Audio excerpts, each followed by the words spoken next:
दोस्तों, आज हम लेकर आए हैं एक और नई कहानी। ये बहुत ही मज़ेदार और रसभरी कहानी है।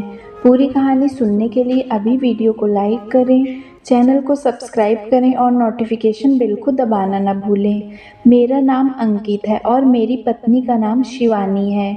मेरी पत्नी का संबंध उस जगह से है जहाँ अक्सर शरीफ लोग जाना पसंद नहीं करते, लेकिन इसका ये मतलब नहीं है कि मैं एक शरीफ आदमी नहीं हूँ। बस मैं दिल के हाथों मजबूर था। हुआ कुछ यूं कि एक बार मेरे कुछ दोस्त मुझे जिद करके दिल्ली के उन गलियों में ले गए जहां कोई शरीफ आदमी नहीं जाता। मैं वहां गया तो अपने दोस्त के कहने पर ही, लेकिन जब शिवानी नाम की एक कोठे पर नाचने वाली मुझे ड्रिंक पेश करने आई तो मैं उसे देखकर दंग रह गया। मुझे यूं लगा जैसे आसमान से कोई परी उतर कर आ गई हो। मैं तो उसकी शराबी आंखों में डूब गया था। उस दिन के बाद मैं अपने दोस्तों से छुप छुपाकर उस इलाके में जाता रहा। मैं हर रात शिवानी का डांस देखने जाता था, क्योंकि मैं करोड़पति बाप का इकलौता बेटा था, इसलिए मुझे पैसे की कोई कमी नहीं थी। मैं हर रात शिवानी पर नोटों की बारिश करता था। उस कोठे की मालकिन कामताबाई मुझसे बहुत प्रभावित हो चुकी थी। एक दिन मैं दोपहर के 2 बजे कोठे पर चला गया और कामताबाई से रिक्वेस्ट की कि मुझे शिवानी से मिलवा दें। मैंने कामताबाई के सामने नोटों की गड्डी रखी तो वो मुस्कुराने लगी। उसने कहा, मैं अभी आपकी मुलाकात शिवानी से करवा देती हूँ। थोड़ी देर बाद शिवानी वहाँ पर आई। वो सजी संवरी सीधी सी मेरे दिल में उतर गई थी। मैं बड़ी देर तक वहाँ बैठा रहा और शिवानी से इधर उधर की बात करता रहा। शिवानी एक समझदार लड़की थी। उसकी बातें बहुत गहरी महसूस होती थीं। उसका साथ पाकर कोई भी बोर नहीं हो सकता। अब मैंने अपना ये रूटीन बना लिया था कि जब मैं हर दोपहर को शिवानी से मिलने जाता था। मेरी और शिवानी की बहुत अच्छी दोस्ती हो गई थी, लेकिन मेरा दिल कह रहा था कि दोस्ती से बढ़कर भी मेरे दिल में उसके लिए कुछ और है। फिर एक दिन मैंने शिवानी से अपने प्यार का इजहार कर दिया। उसने मुझे हाँ में जवाब दिया। मैंने शिवानी से कहा कि ये डांस वगैरह छोड़ दो। उसने रोते हुए कहा, यहाँ कोठे पर नाचने वाली हर एक लड़की की यही इच्छा होती है कि वो इस नर्क भरी जिंदगी को छोड़कर अपना घर बसाए, लेकिन हम जैसी लड़कियों के साथ कौन शादी करता है? फिर हमें अपना पेट भी तो भरना पड़ता है और मजबूरी की वजह से ही ये सब करते रहते हैं। मैंने शिवानी से कहा, मैं तुमसे शादी करना चाहता हूँ। वो बहुत खुश हुई और फिर रोने लगी। वो मेरे पैरों को पकड़कर बोली, अगर आप मुझसे शादी करके यहाँ से ले जाएंगे तो मैं आपकी पत्नी नहीं बल्कि सारी ज़िंदगी आपकी नौकरानी बनकर रहूँगी। आप जैसा कहेंगे मैं वैसा ही करूँगी। मैं मुस्कुराने लगा और शिवानी इस रिश्ते से बहुत खुश थी, मगर आगे का रास्ता बहुत मुश्किल था। मेरे माँ बाप एक नाचने वाली को अपनी बहू नहीं बनाना चाहते थे। फिर भी मैं शिवानी से शादी करके उसे एक अपार्टमेंट में ले गया। मैंने सोचा था कि कुछ समय गुजर जाएगा जो मैं शिवानी को अपने माँ बाप से मिलवा दूंगा। जब मेरी शिवानी के साथ शादी हो जाएगी तो मेरे माँ बाप को भी मेरा फैसला मानना ही पड़ेगा, मैं जो इनका इकलौता बेटा था। मैं और शिवानी एक मंदिर में शादी करने गए और शादी कर ली और एक अपार्टमेंट में अपनी ज़िंदगी शुरू कर दी। हम दोनों ही एक दूसरे को पाकर बहुत खुश थे। हमारी ज़िंदगी बहुत अच्छे से गुजर रही थी, लेकिन फिर वो हो गया जो नहीं होना था। मैं ऑफिस में था। शिवानी ने फ़ोन करके मुझसे मार्केट जाने की अनुमति मांगी। मैंने हाँ बोल दिया, लेकिन शिवानी वापस नहीं आई तो मैं बहुत परेशान हो गया कि आखिर कहाँ गई। लेकिन फिर थोड़ी देर बाद मुझे एक हॉस्पिटल से फ़ोन आया। मुझे बताया गया कि आपकी पत्नी का एक्सीडेंट हो गया है। ये सुनकर मेरे पैरों तले ज़मीन खिसक गई। मैं तुरंत अस्पताल पहुंचा। एक डॉक्टर मेरी पत्नी को देखकर मुझसे बोला, माफ़ कीजिएगा, आपकी पत्नी कोमा में चली गई है। अब कुछ पता नहीं इन्हें कब होश आएगा।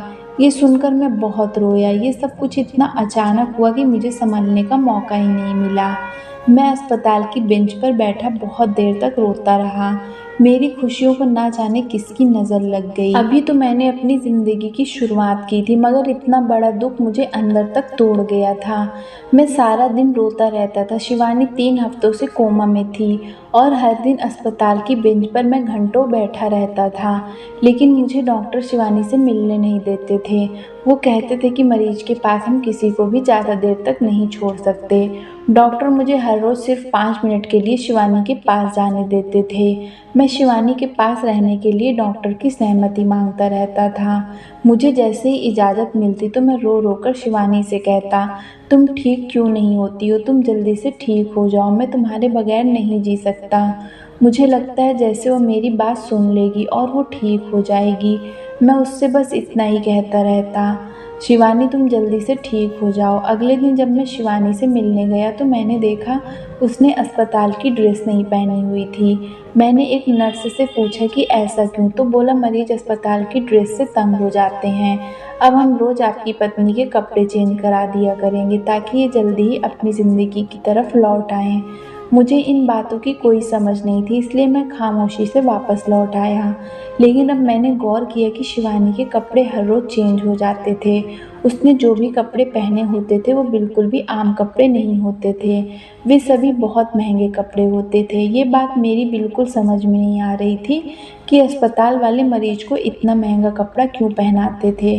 फिर मैंने देखा कि शिवानी के चेहरे पर मेकअप के निशान भी होते थे। मुझे बड़ी हैरत हुई।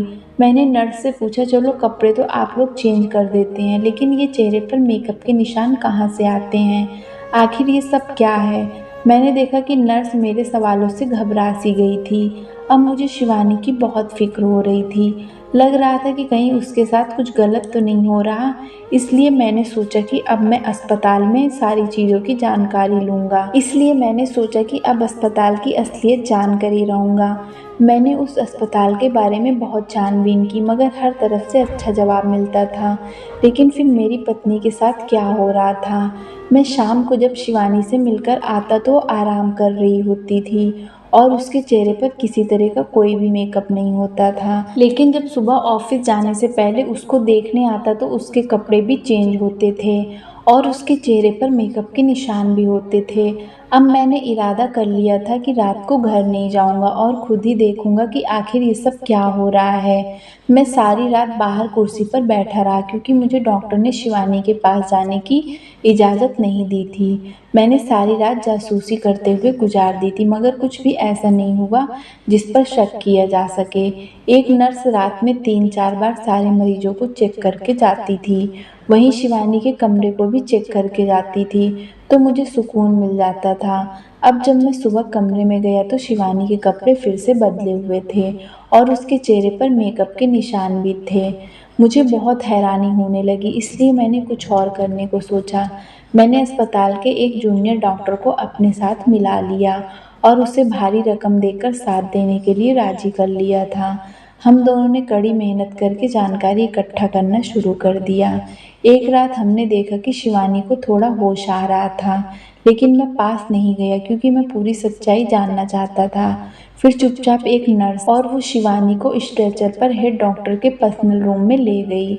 मैं भी अंधेरे का फ़ायदा उठाते हुए डॉक्टर के कमरे में घुस गया।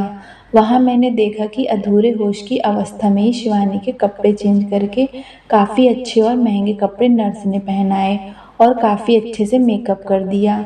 मेरी पत्नी शिवानी किसी परी से कम नहीं लग रही थी। मैं बिल्कुल शांत पर्दे के पीछे खड़े होकर सब देखता रहा। फिर कमरे में हेड डॉक्टर आया। उसने नर्स से पूछा, सब रेडी है? नर्स ने मुस्कुराकर जवाब दिया, हाँ सर, और मैंने वो इंजेक्शन भी लगा दिया है जिससे वो आपका साथ देगी। इसके बाद जो हुआ वो उसको देखकर मेरी आंखें फटी की फटी रह गईं। हेड डॉक्टर शिवानी की अर्ध बेहोशी का फ़ायदा उठाकर घिनौनी हरकत कर रहा था।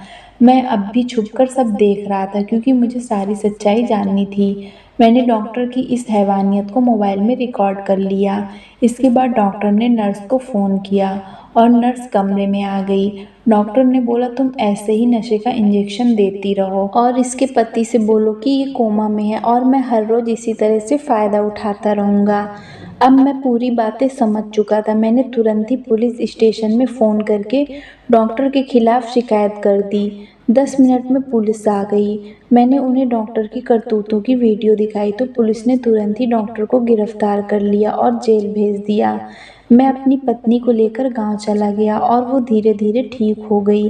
दोस्तों, हमें इस कहानी से ये सीख मिलती है कि हमें हमेशा सतर्क रहना चाहिए, जिससे हमारे या हमारे अपनों के साथ कोई गलत ना कर सके। दोस्तों, कहानी अच्छी लगी हो तो शेयर करें।